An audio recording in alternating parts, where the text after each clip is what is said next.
at my ear. Says I am. Alright. All I'm doing is just goofing off. But I thought I would goof off in the sun. I haven't done that in a while.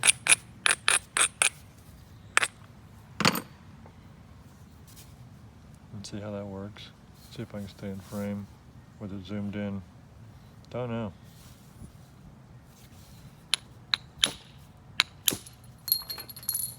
I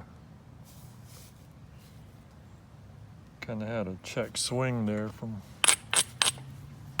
where I've got the camera, but we'll see how this works.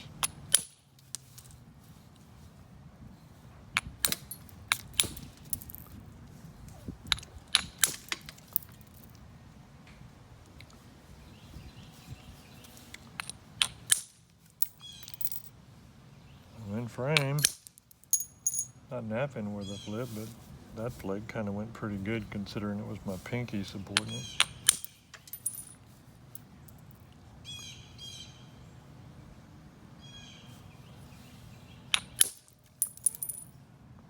Pinky, pinky, pinky.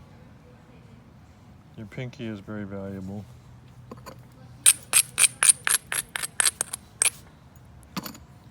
But I do sometimes kind of wonder if back in the day the people that were napping were not using abrading much. I'm wondering why they weren't cutting their fingers off. With the sharp edges. Maybe they just stayed on one side until they got everything done on one edge and weren't flipping it around like I do.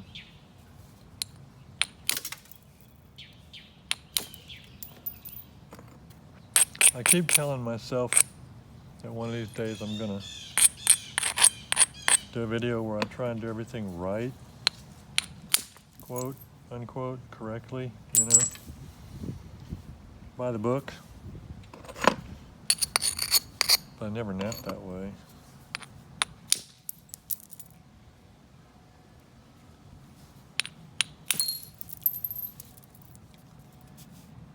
I never nap that way. Am I staying in? Not really. I have this in a little too far. I need to be out more like this.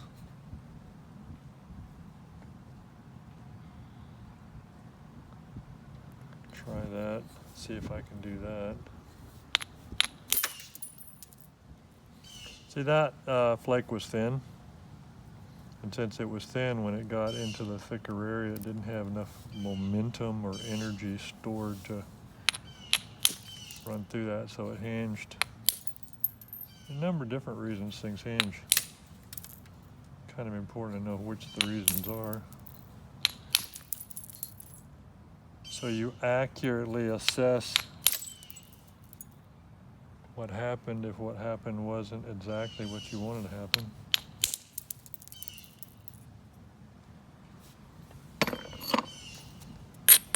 One of the things I don't really hear people talking about very often is how much, you know, napping is a feedback loop.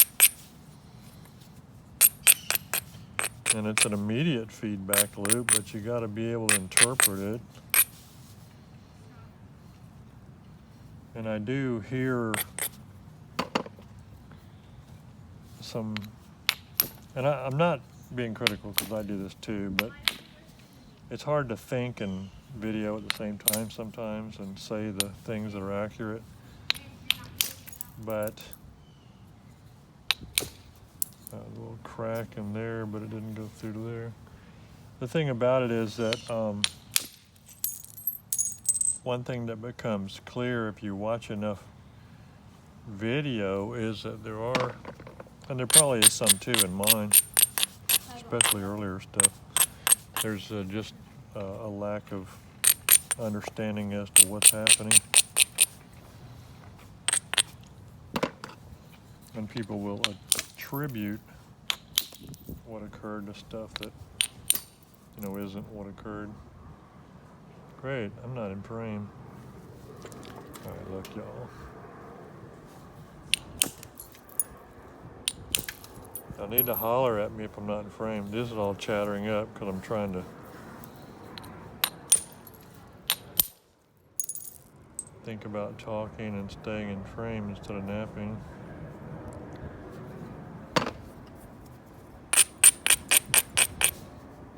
I've got cortex here, I've got big square edge there, I've got a lot of thickness in the middle, and so far I'm not doing anything to address it, so we need to get with it pretty quick. Am I in frame? Yes.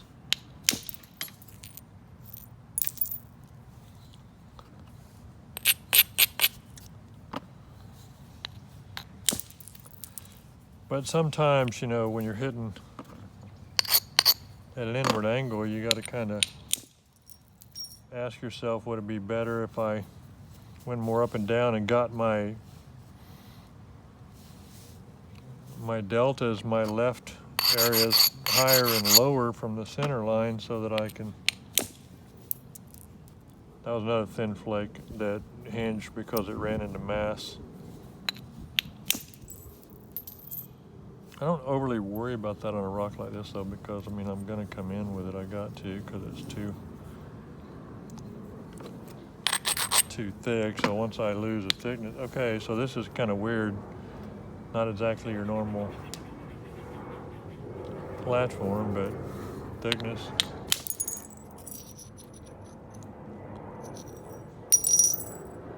So I had a knife edge on one side and a big old square edge on the other side, but I just hit it hard and supported it, and it still did quite a bit of good, really.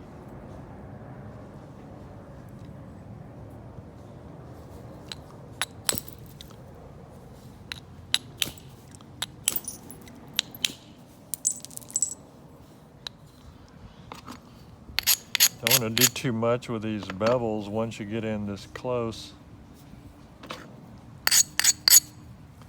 because if you get too big a little steep bevel on there, you know, you'll have trouble getting rid of it.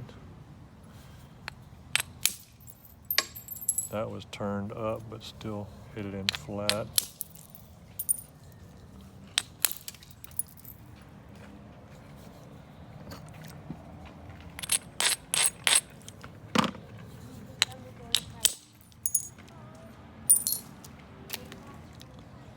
I still think one of the key things is making sure that you don't punt and hit too gently when you have a situation where you need to do some good.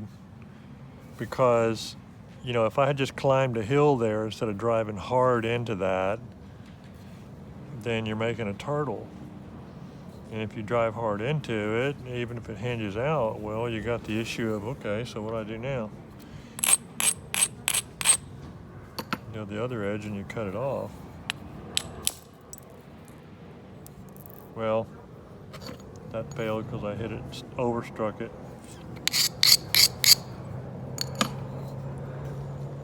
Oops, overstruck it.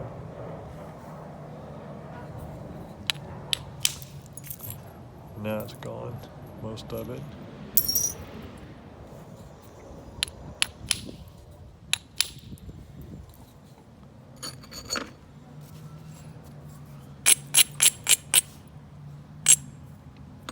I need a videographer.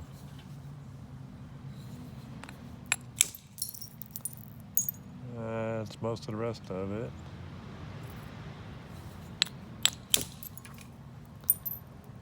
I'd say it's pretty much gone, but I still have a lump. This.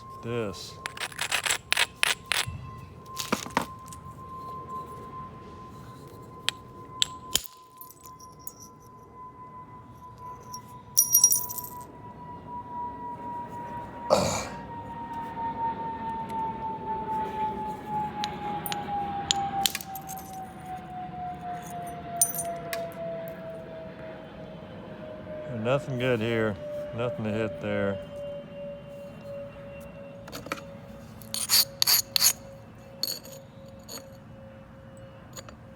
Can hit here. Come back this way. Do a little trimmer up there.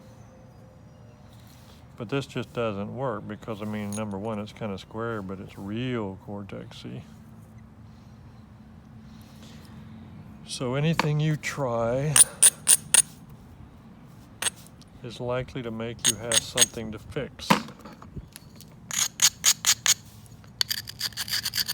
So what I've done is I've put a little nub of flint here and a little nub of flint there. So maybe I can just catch that little nub on that side and drive it in and then flip it. And this actually goes into a hinge and goes into a hill, so we'll just hit it hard and hope for the best. And it goes in and hits the hinge, which I don't care. I mean, you know, as long as it didn't kick up too bad, it's not a huge deal.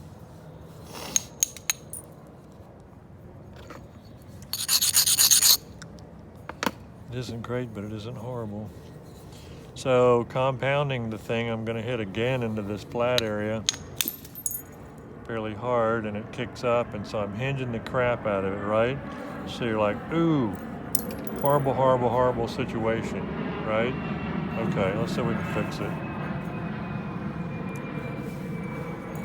Lots of thickness here, not really a ridge, but I can do something with that. I could turn that and make a good platform and shoot into there. It's a much longer shot. And in doing that, I might eliminate my ability to hit back here, because if it spreads out enough, it'll lower this and I'll be hitting down into a valley. So on that, you kind of make the decision. Do I want to take the long shot obliquely and hope for the best, or do I want to set this up and hit across, which doesn't have as good a ridge? And I'm gonna split the baby. And you're like, huh, what? How are you gonna do that? Okay, here's what I'm gonna do. I'm not gonna hit along this ridge, I'm gonna hit in more. Just a little bit, and try and move this over and isolate a little bit. So that's a protective thing for this strike, to keep it from running as wide, hopefully.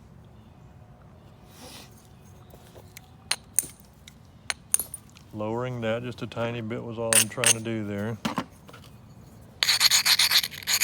Now if you want to make darn sure, you know, you could isolate that a little more, but I'm just going to hit it like it is. Are you in? Yeah, am I in frame? Yeah. Dadgum, that didn't work. Failed it. That worked. Okay, so, but it kind of split, but it still ran in some and helped quite a bit. Create a little ridge there, so we're okay.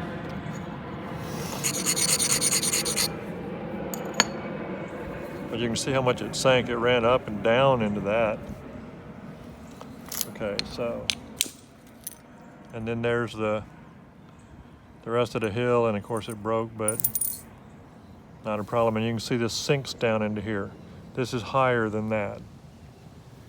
And that's how you can read an artifact, or read, you know, somebody's work, and you can tell if they were hitting on support, because the flakes don't naturally do what these two flakes have done.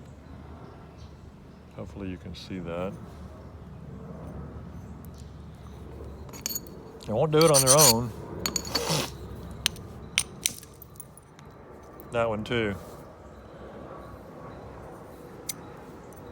That was a very thin flake to run that far and do that much, you know, beneficial, sink that much.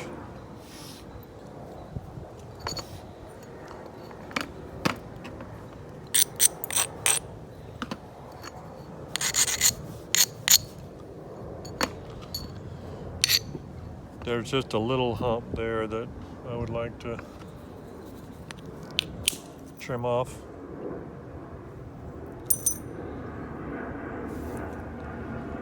So,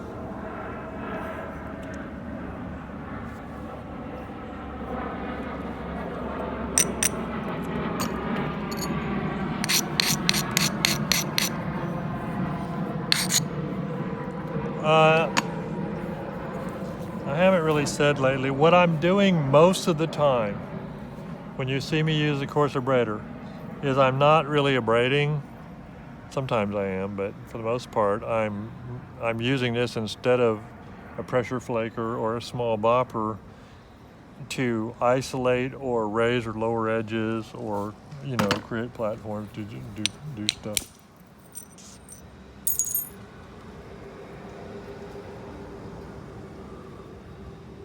And at this stage of the game, I'm always paying some attention to the balance. I'm looking at it edge on, and I'm trying to see if it's, if it's flat. Is it plano convex? Is it flatter on one side and more convex on the other? Does it have any curves or bends or whatever need to be worked out? Because that determines what I try and do as far as, am I trying to get a big thick flake here because of the contours, or do I want to make sure not to go anymore with a certain thing and start actually running shorter flakes to build convexity where there isn't any, to even things out? What do you want to do? When you're starting out, you have trouble because all you're trying to do is just make an okay flake, and you're focusing on an individual flake and hoping for the best. But once you get beyond that point and you're really good at making individual flakes, there really needs to be a lot of attention paid to the big picture. You need to zoom out your brain and your focus and try and start thinking multiple steps ahead, like you're shooting pool or playing chess or something, and paying attention to everything, including the thickness. And are you gonna, like that flake right there, if I'm not paying attention, that flake right there, I can get into where my final point's gonna be and mess things up, where it can't be fixed. I don't worry so much about messing things up. I worry about messing things up that I can't fix, which, the longer you nap and the more skilled you get, the less it becomes an issue that you can't fix something. But, you can't put any flint back, so if you do get, a lot of times it's a support issue or setting up an edge that fails. If the edge fails, a lot of times you get a bad kick up. See, what I did was with this and with that flake, I'm trying to come down and even out and blend into that, kind of match that. But this, I would like to hit this thickness right here. This is chattered up and messed up right there. So I really need to come back to this other side with it and then redo the platform. But like I've said before, one of my big things is organizational issues, because I don't pay enough attention sometimes to organization and get things in a logical manner. Like, for instance, thinning the end, like working the ends and then working towards the middle. But in fairness to me, I'll say that I do a lot better when I'm not trying to think about videoing. Because this is walking and chewing gum at the same time, for sure.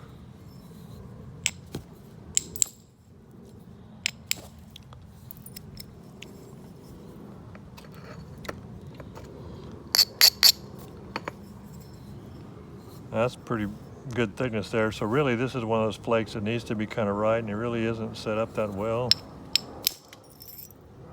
So you hit it faster, see? When it ain't right, hit it faster. I'm kind of kidding, but on the other hand, I'm not, because I do that a lot.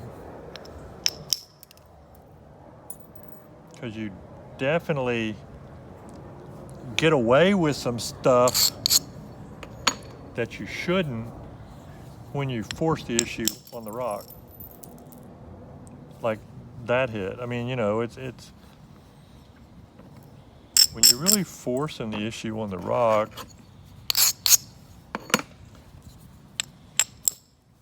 the rules are less rigid. That was that area that was chattered up and messed up, and it still ran a big, nice flattening flake.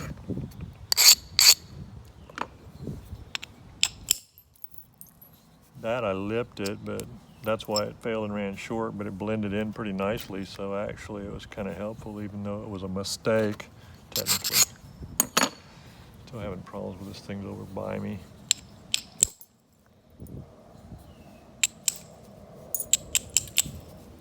So anyway, but see, that's pretty flat and looking kind of usable.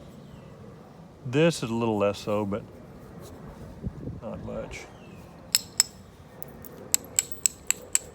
So trim off that was that area that was problematic. So now it's not chattered up and boogered up, and I've got it set back up to where now, but the problem is this right here, I don't really want to hit hard again into that. Got sharpness over here. So, I'm going to go ahead, one blender there, and this is kind of in the way. So here's what I'll do. I got one little blender here. This is kind of in the way, so I'll just get that out of the way.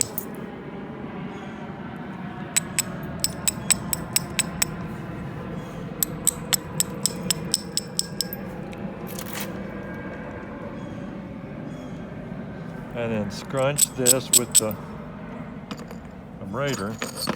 That out of the way, so now my platform is in the open where I'm not likely to accidentally hit the other thing. So now I'm going to try and cut this hinge off so I can then come back here with a fairly hard hit. So the hinge is cut off. That platform is upside down, but I hit it that way anyway.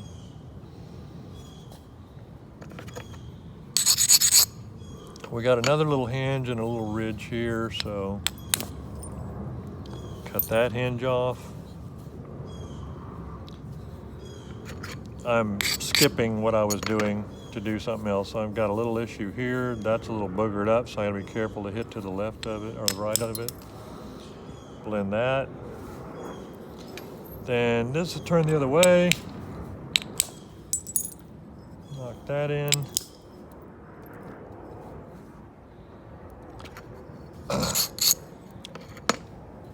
Got all kinds of issues.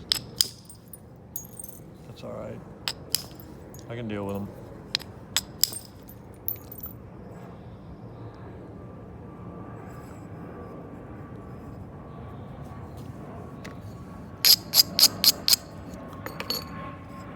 Okay. This.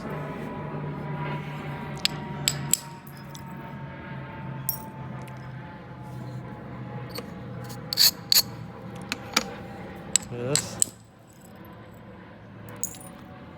So now, back to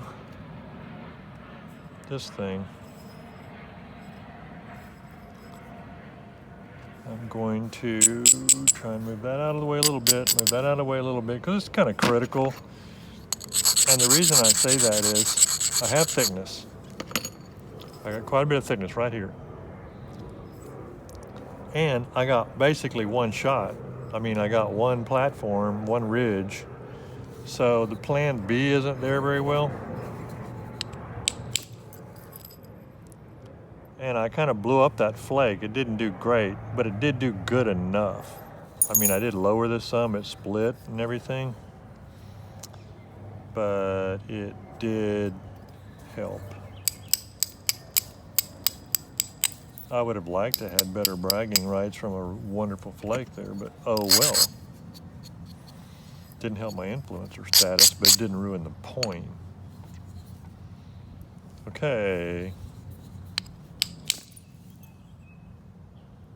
That was just muscling it, overstriking it, messing up, but lowering and thinning. I say messing up, well, yeah, the edge, but it doesn't really matter because I wasn't planning on keeping that edge in a finished point. So we got one more here. Okay, so hit pretty hard in, and we're past the midpoint, so I'm pretty sure that I can get on this other side and whack in and cut those off and keep on coming on down. So we're right at 25 minutes. I'm going to show you this. and say bye for now, freeze crack. Okay, so anyway, I spared you the tediousness of me finishing something or making something out of this, and I didn't spend a lot of time on it, but at least I didn't throw it in the bucket still as a biface this time around. Bye for now, freeze cracked.